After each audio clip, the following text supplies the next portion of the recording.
Komisi Pemberantasan Korupsi KPK menyatakan terdapat 134 pegawai Direktorat Jenderal Pajak Kementerian Keuangan mempunyai saham di 280 perusahaan menggunakan nama sang istri. KPK mengungkap hal tersebut berdasarkan hasil analisis pangkalan data database, laporan harta kekayaan penyelenggara negara LHKPN. Hal itu diungkapkan Deputi Pencegahan dan Monitoring KPK Pahala Nainggolan pada Rabu 8 Maret 2023. Pahala membenarkan dari temuan KPK terungkap 134 pegawai Ditjen Pajak tersebut mempunyai saham di 280 perusahaan atas nama istri mereka masing-masing. Menurut Pahala, 280 perusahaan yang sahamnya dipunyai oleh 134 pegawai pajak tersebut bergerak di berbagai sektor. Pahala menyebut informasi kepemilikan saham oleh penyelenggara negara yang tercantum dalam LHKPN memang terbatas. Sebab di dalam LHKPN hanya nilai saham saja yang dicatatkan. Akan tetapi aset, penghasilan maupun utang dari perusahaan terkait tak dirinci dalam LHKPN. Mengenai temuan 134 pegawai pajak tersebut, Pahala menyatakan tak berarti penyelenggara negara tak boleh memiliki saham. Hal tersebut diujarkan oleh Pahala sudah diakomodasi melalui peraturan pemerintah atau PP nomor 53 tahun 2010 tentang disiplin pegawai negeri sipil maksud kami. Lebih jauh, Pahala mengatakan KPK saat ini masih menelusuri 280 perusahaan tersebut.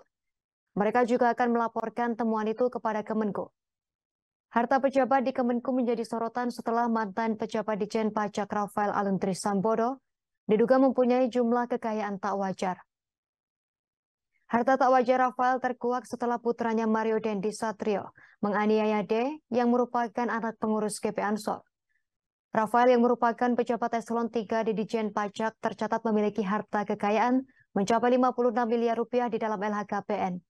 Sementara Pusat Pelaporan dan Analisis Transaksi Keuangan PPATK juga telah memblokir puluhan rekening Rafael dan keluarga dengan transaksi senilai 500 miliar rupiah.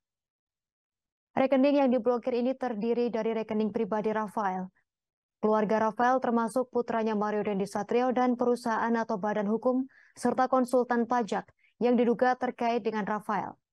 PPATK sebelumnya menyatakan sudah menemukan indikasi transaksi mencurigakan Rafael sejak 2003 karena tak sesuai dengan profil dan menggunakan nomini atau kuasa.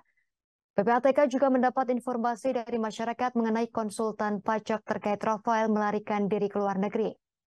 Diduga ada 2 orang mantan pegawai Ditjen Pajak yang bekerja pada konsultan tersebut. KPK pun sudah mengantongi 2 nama orang itu. Adapun KPK sudah memutuskan membuka penyelidikan dugaan tindak pidana terkait harta kekayaan Rafael.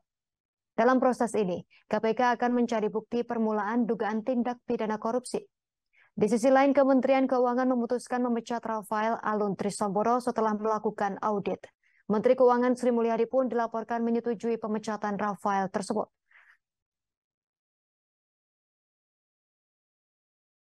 Lihat itu bahwa kalau wajib lapor punya saham di perusahaan, ternyata hanya dicatatkan sebesar nilai sahamnya saja. Padahal perusahaan ini bisa punya aset besar, bisa punya penghasilan besar, bisa punya utang besar.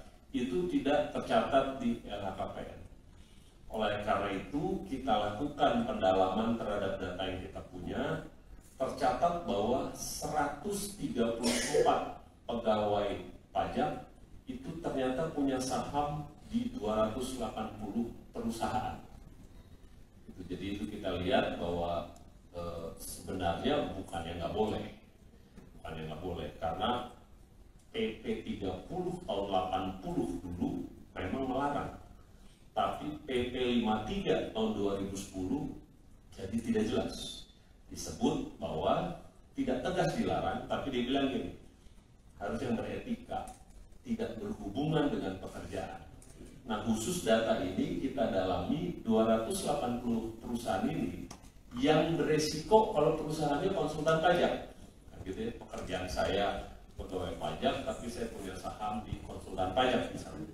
Itu yang kita dalami gitu. Jadi itu yang kita dapat dari data LHKPN kita, itu nanti kita akan sampaikan juga ke Kementerian Keuangan itu untuk didalami 134 orang ini, sambil kita lihat juga gitu gimana sih profil dan kekayaannya. Saya pikir itu yang bisa kita sampaikan dan Terima kasih sudah nonton. Jangan lupa like, subscribe, dan share ya.